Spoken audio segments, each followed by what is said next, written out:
Let's return to 2018. While he was choosing actors, Quentin was also choosing a team that would be able to bring to life his childhood memories of Los Angeles.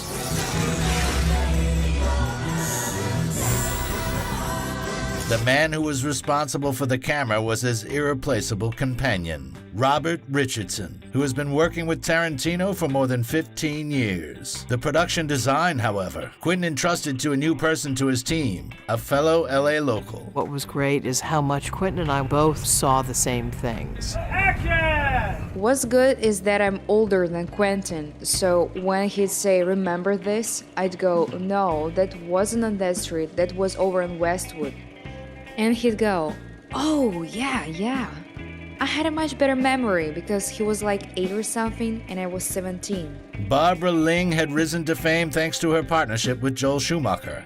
And 27 years before Quentin's proposal, she and Robert Richardson had immersed themselves in the 60s when working on Oliver Stone's The Doors. If I was to say to you, girl, I couldn't get much higher. Working with Tarantino allowed her to recreate the city of her youth. The picture doesn't depict Los Angeles with 100% accuracy, but is a slightly exaggerated version of the memories of that time. Nonetheless, you can feel the attention to detail in every scene, beginning with the fonts, advertisements, and posters, and ending with the architecture. Barbara restored the facades of dozens of theaters. The full original look, the original neon, the exact movie of that date is actually what's on the marquee that was playing there. Restaurants and diners. There was only one Taco Bell with the original design intact in the whole city. And despite the fact that it appears on screen for only a few seconds, the building was restored with archaeological precision. Another obstacle was convincing the shop owners on Hollywood Boulevard, who didn't want to change the appearance of their facades. If you do a Hollywood Boulevard closure, you have to have pretty much 100% of the merchants on board. However, after shooting, the owners left the historical restorations that Barbara had created. Yeah, it was exciting to let the lights blink again on Hollywood Boulevard.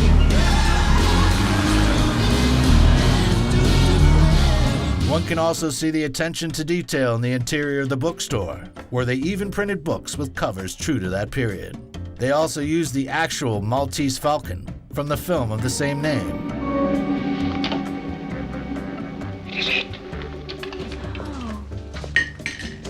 I'm here to pick up the first edition of Thomas Hardy's Test of the D'Urbervilles I ordered.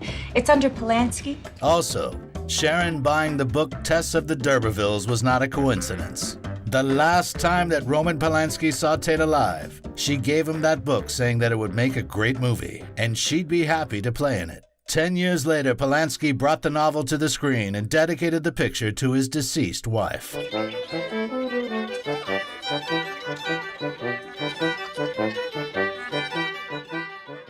The most difficult place to shoot was the Playboy Mansion. After the death of Hugh Hefner, it was purchased by a new owner who didn't want to let a bunch of set designers and hundreds of extras on the property.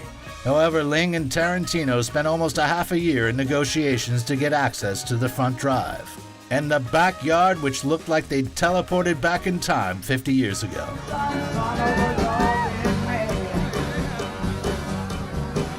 But Quentin's favorite location was Spahn Ranch.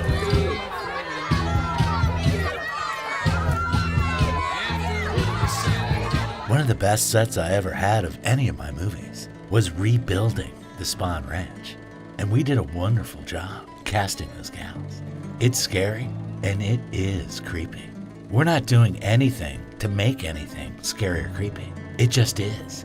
It's a wonderful alchemy we captured, and I didn't break the mood.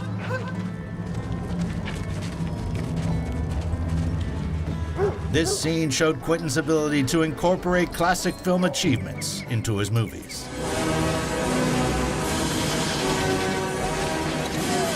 The famous scene depicting the attack of a village in Apocalypse Now is edited so that after the helicopters appear, they appear in every scene after, at least in the background.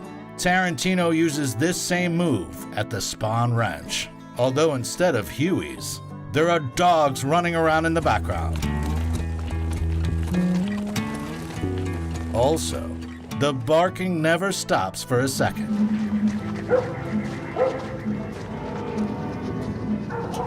Besides this, some of the decorations are allusions to Quentin's previous films. The wall at the airport is identical to the one at the beginning of Jackie Brown. And the town used in the TV show Bounty Law is the same street used in Django Unchained.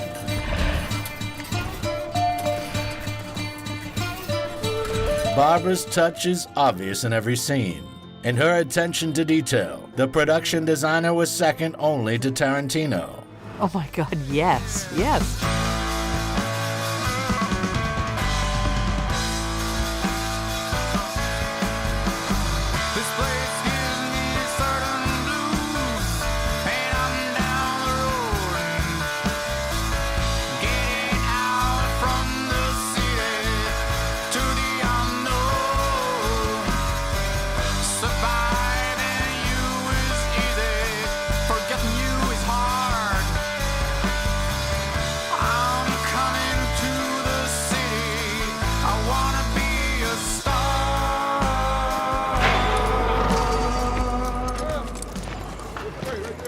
This era was also recreated thanks to the Oscar-winning Nancy Hay, who had worked with the Coen brothers, Tim Burton, Steven Spielberg, and Woody Allen, as well as costume designer Ariane Phillips. The best way to describe my job, a costume designer job, is being a character detective. Oh, well, that's nice.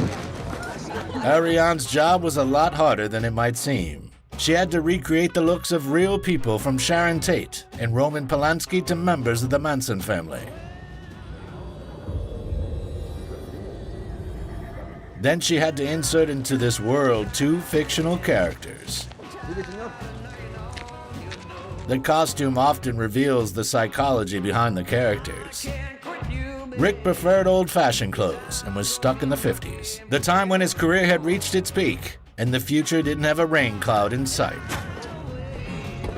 Cliff dressed more simply and was in step with fashion, which shows that he was a person open to new things.